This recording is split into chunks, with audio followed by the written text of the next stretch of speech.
Hi, and welcome to our Fourth Universalist service video. My name is Imber Kelly, and I'm the Director of Religious Education here at the Fourth Universalist Society. I use she and her pronouns, and thank you so much for joining us today. What follows are selections from our service on July 18th, 2021, a service entitled Wonder as a Spiritual Virtue with Olas Carayannis. In this video, you'll hear parts of the service. Following that, we hope that you'll stick around for a lively discussion where we go deeper into the service themes together.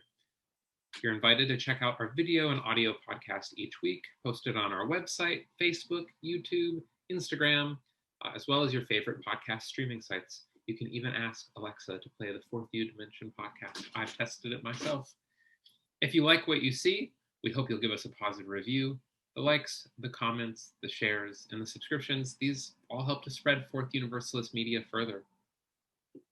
Finally, we acknowledge that our community is located on the land of the Munsee Lenape peoples. We acknowledge their community, past, present, and future. Fourth Universalist Society acknowledges that it was founded upon exclusions and erasures of many BIPOC peoples, including those on whose land this institution is located. With this acknowledgement, we seek to continue this process of working to dismantle the ongoing legacies of settler colonialism, white supremacy, and other forms of oppression. We invite you to join us in this important work as well. Thank you again for watching. We begin with selections from our service.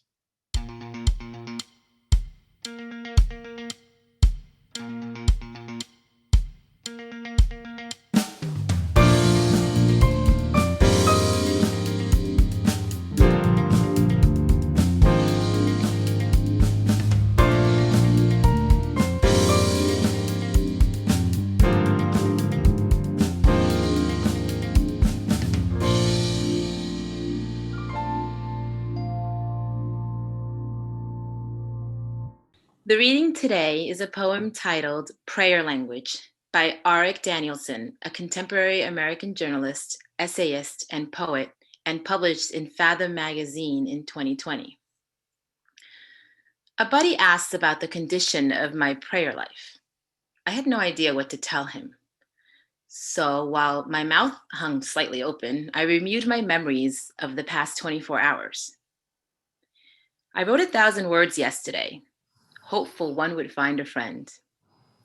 It's always okay to ask for help, I told my son, pouring concrete between our present and future selves.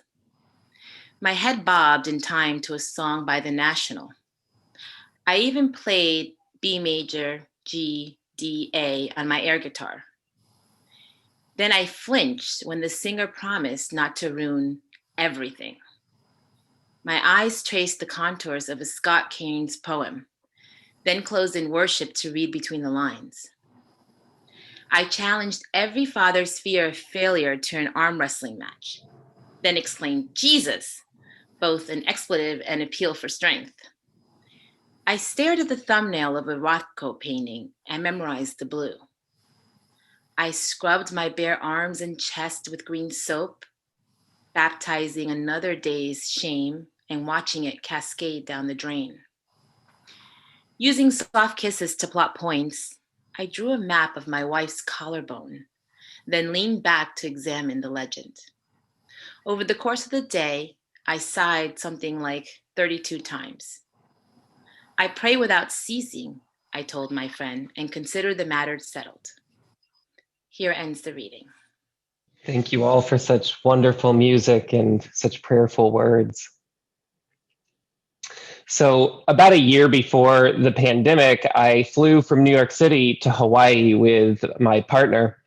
And I should tell you up front that I am a terrible flyer.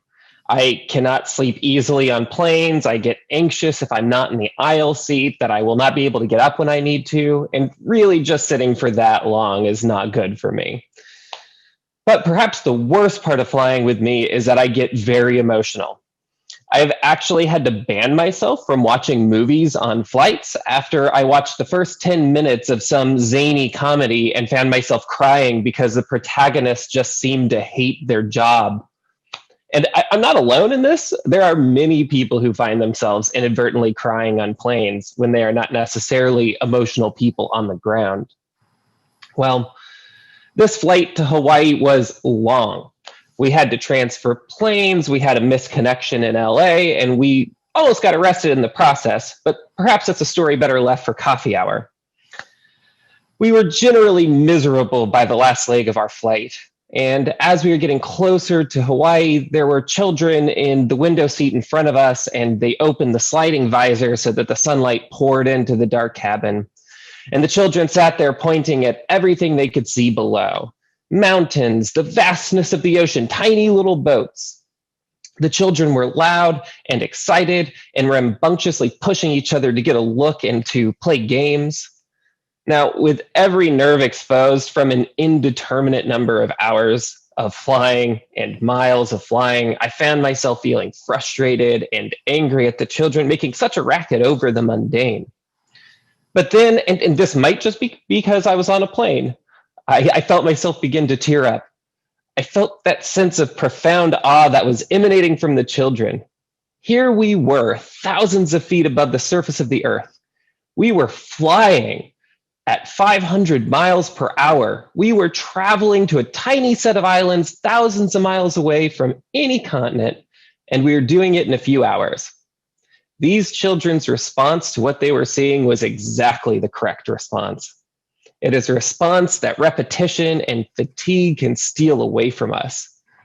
It is that response of being awestruck and wondrously engaged in the world. The great science fiction writer William Gibson writes in his book, Pattern Recognition, that jet lag occurs because our soul cannot travel as fast as airplanes.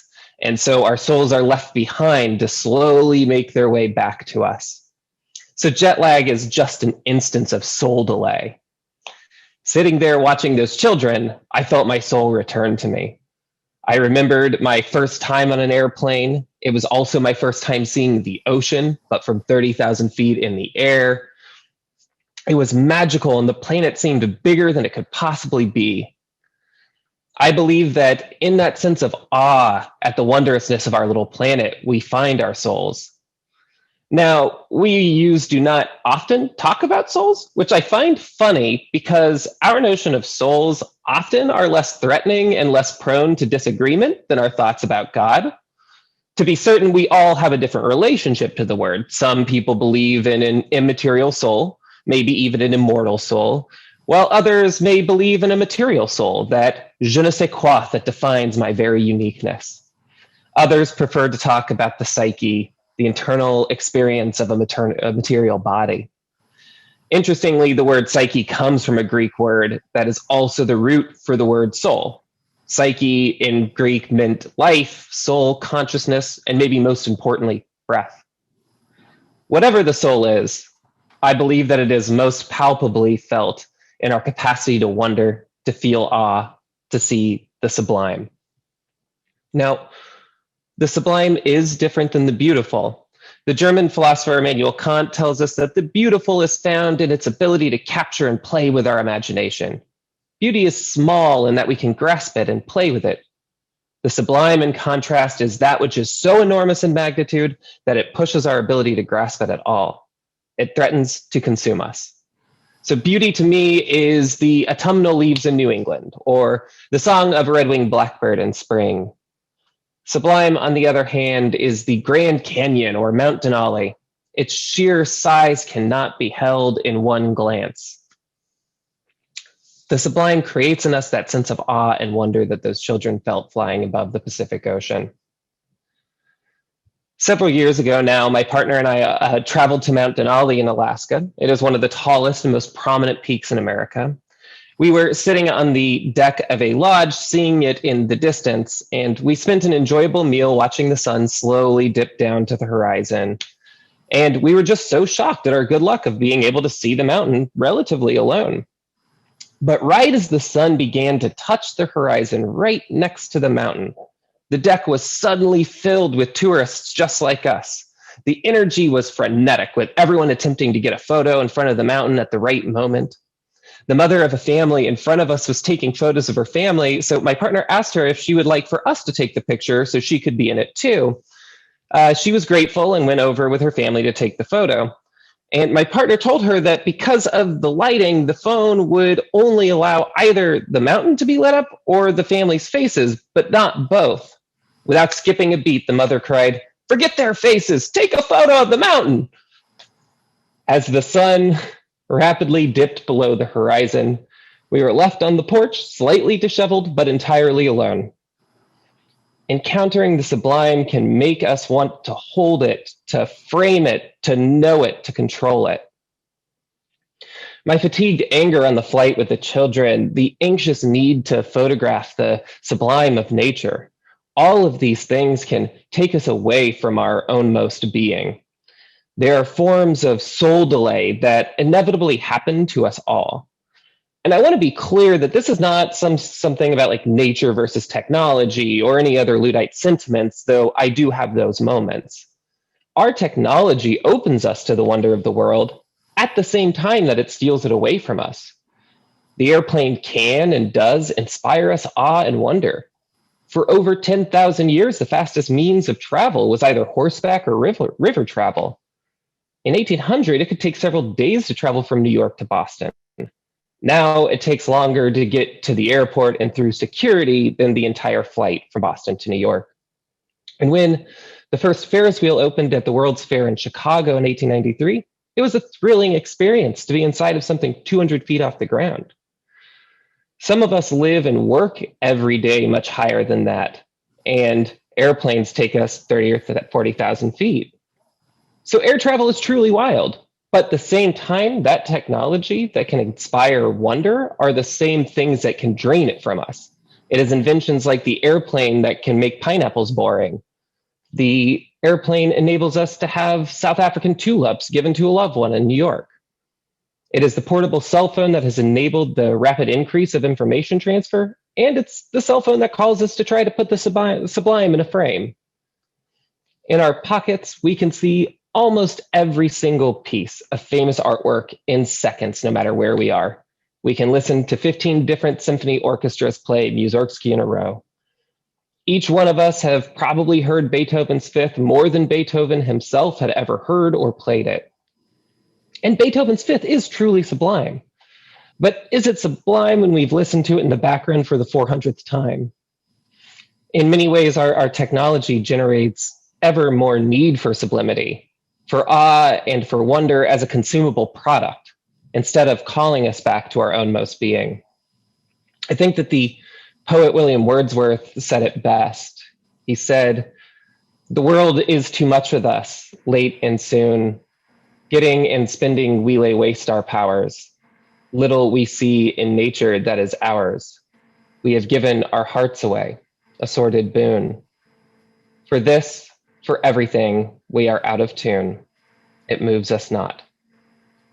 Now, we know we cannot live our lives every second in awe and wonder. It would actually be counter to the nature of awe and wonder to experience that at all times. But I think it is important to cultivate within ourselves the ability to be open for the moment that the sublime enters our lives. This, to me, is the essence of the sacred. Sacred spaces are places where we exist with the sublime, and they are places that help us practice our openness to the sublime.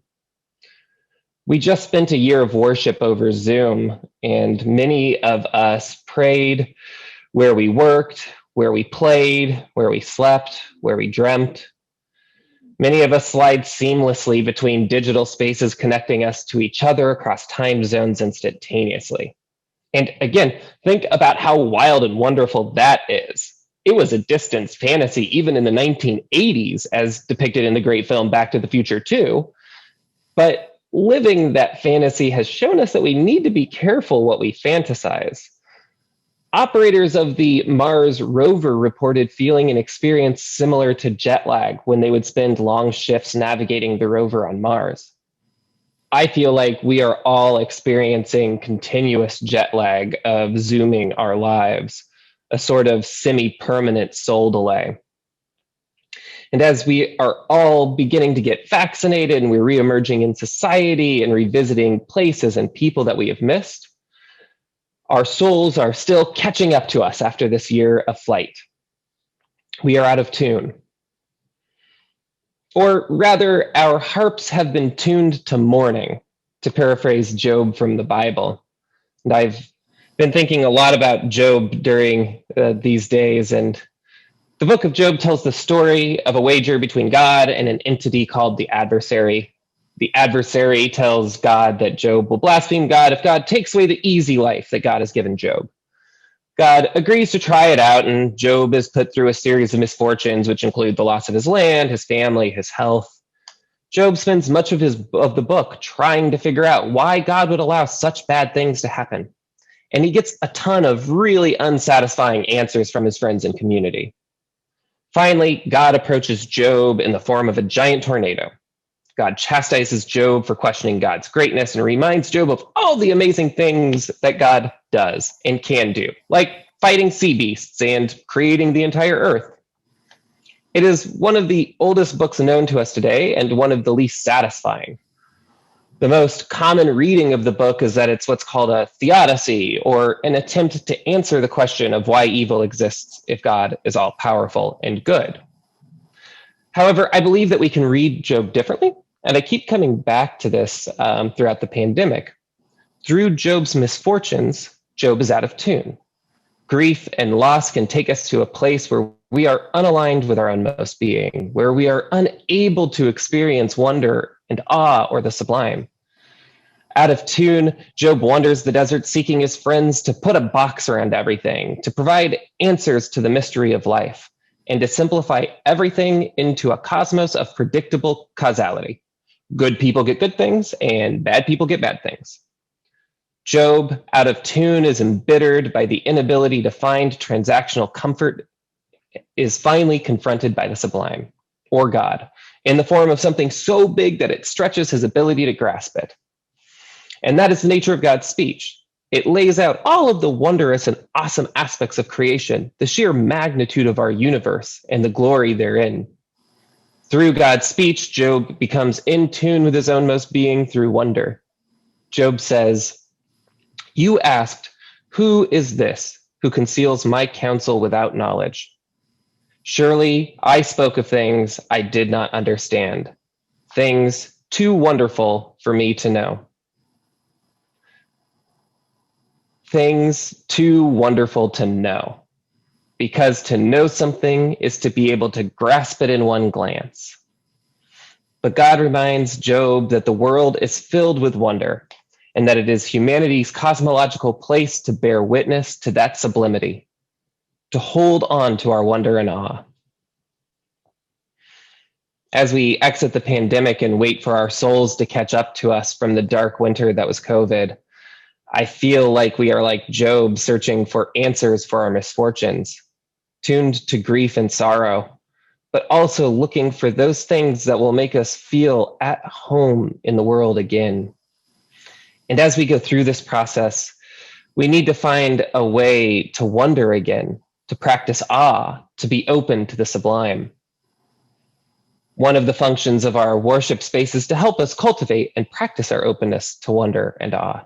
From the beautiful music, the piano strings being struck but feet from our singing voice, to the light bending its way into our sanctuary.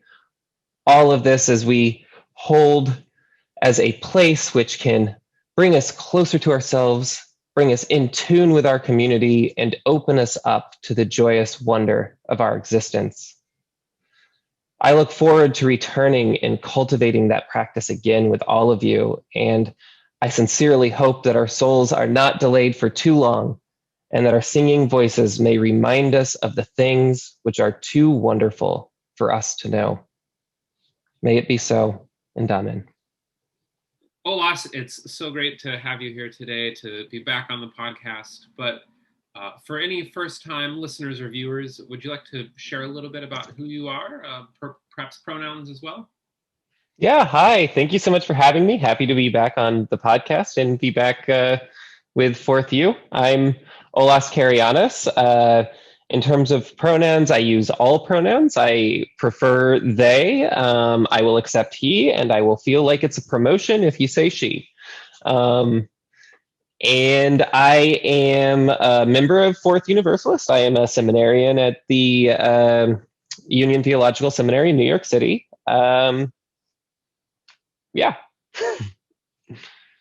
Well, it's great to have you, and it was really just a fascinating message that was a lot of fun to think about, like a time for all ages for, and to like I enjoyed Sean's music choices as well. It was really just fun to think about wonder, especially after such a challenging year, to step back and think about like how can we embrace this wonder in our life. It was really a wonderful message.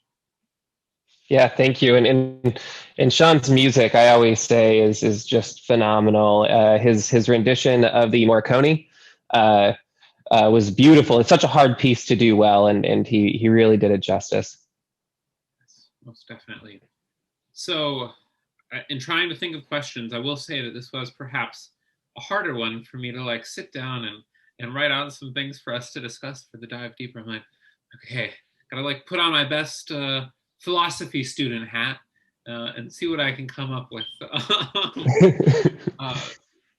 So I think a great place to start would be you mentioned and I tried to jot it down as you were saying it, that humans bear witness to this wonder in the world, that this wonder is really a big part of life. And as we were preparing for this recording, like this seems to connect to me, and to people like Hegel, philosopher favorite, but also like many philosophers, many thinkers throughout history, not necessarily even all religious, have kind of seen this idea of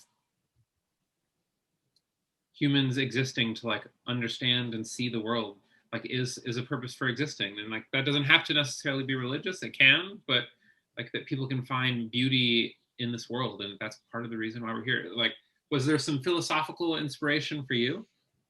Yeah, definitely. I have a degree in philosophy, and it's always kind of in the background of my thinking about spirituality and stuff like that. And I think something that I keeps coming back in my thinking, just in Unitarian Universalism and just in theology generally, is like the central place of joy and wonder, like those two places, which we don't often associate with religious practices, but which I do think are fundamental places to our relationship with the world.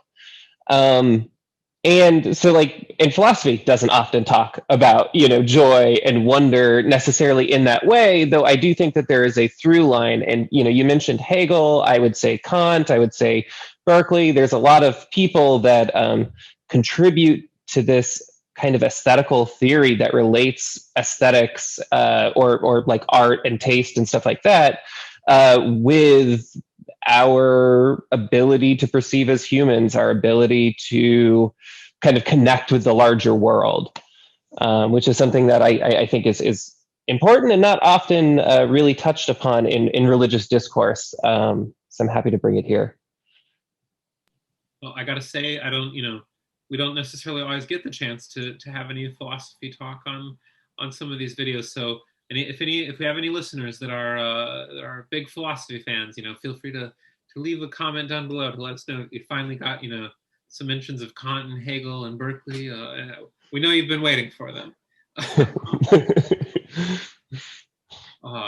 It's sometimes nice to nerd out a little bit, and I suppose on that front, one of the things that as you were talking about like technology, it got me to thinking about this rant that I regularly go on when discussing things with other people, which is like how huge of a shift in all of human existence, like the internet age is, like that like we just can't even comprehend like the shift that is happening right now.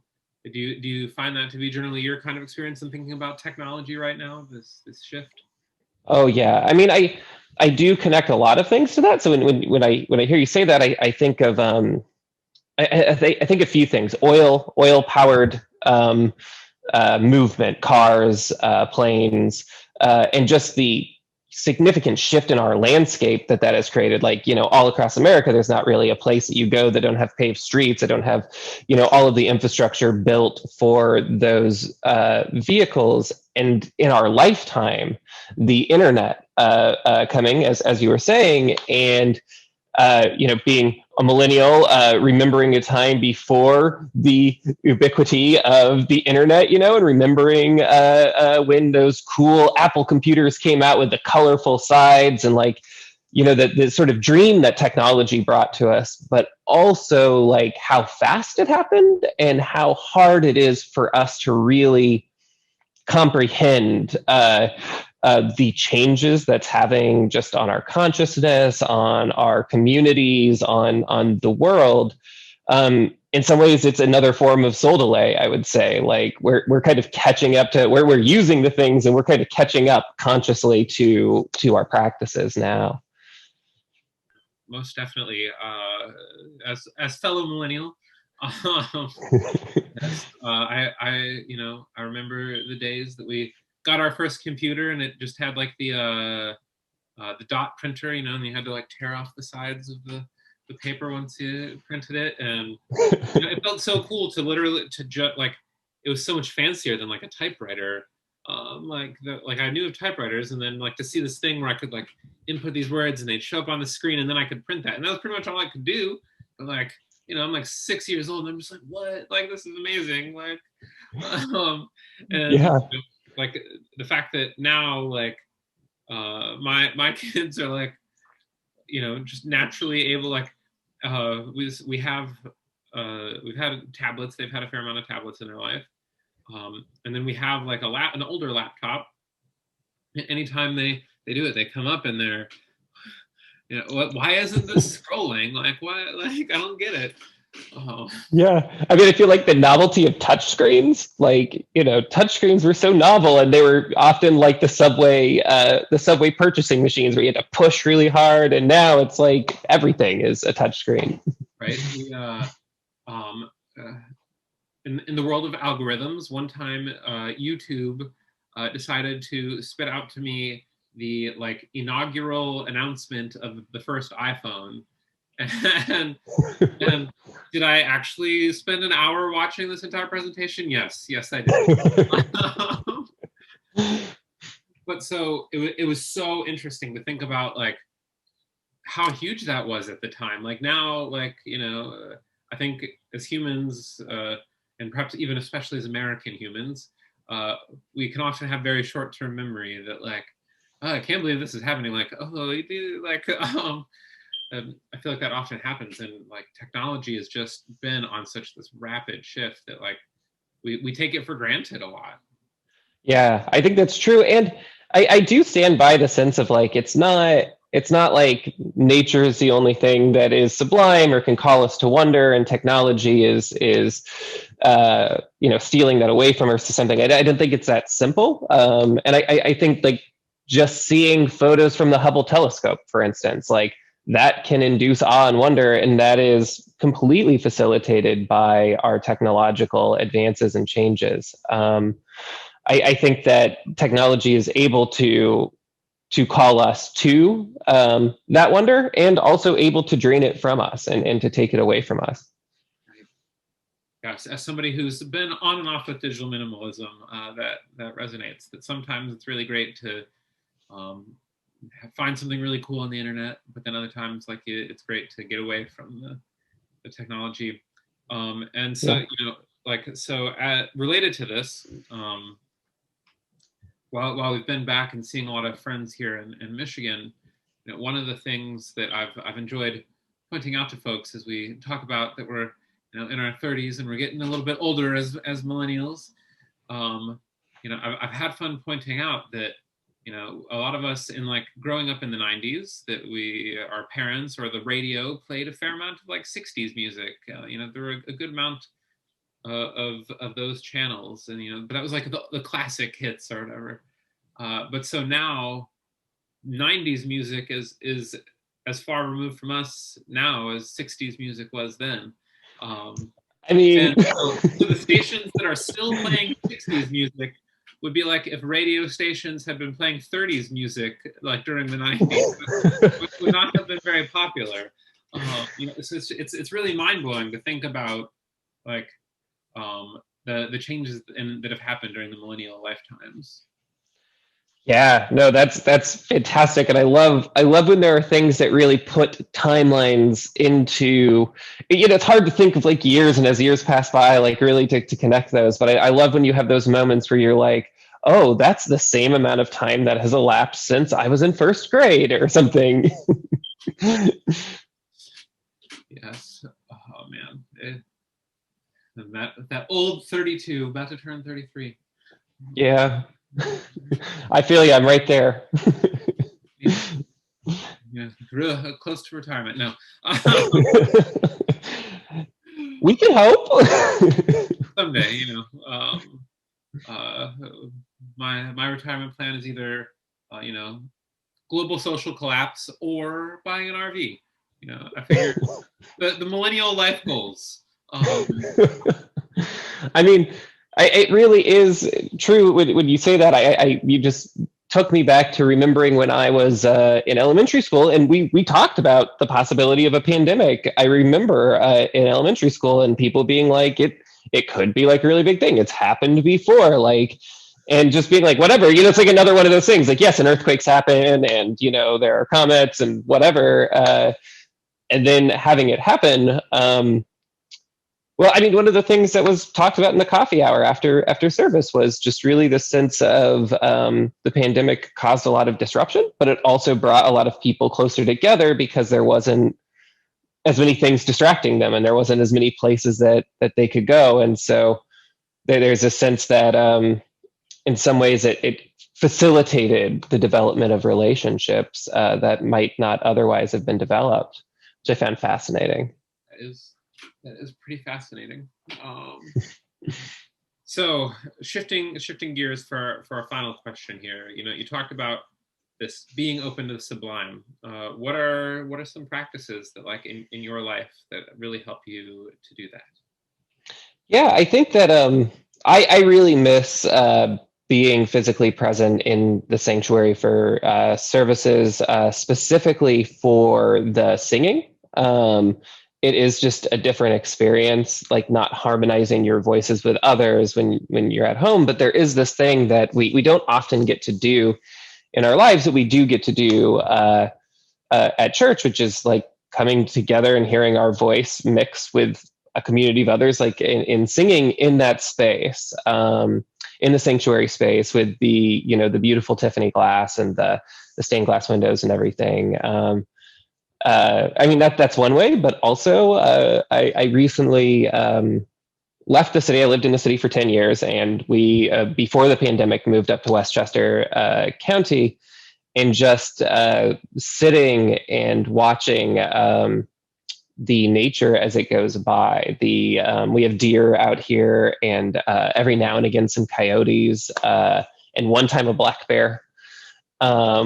And seeing a black bear like in person, very close to you in your yard, is one of these experiences that are scary, but also like, oh yes, like this forest is teeming with life. There are things that are so big and powerful in this forest, and just kind of reminds you of just the diversity of life in the planet. So that's personally how I hate some of the things.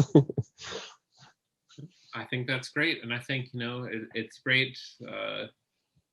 This message, really encouraged us to think about that in all of our lives, to think about how we can embrace that and how we can find these moments of wonder. So, Olas, thank you so much for sitting down with me today. Thank you, Ember, and I loved the story at service today. It was a wonderful story and well read. So thank you. And thanks as always to all of our listeners.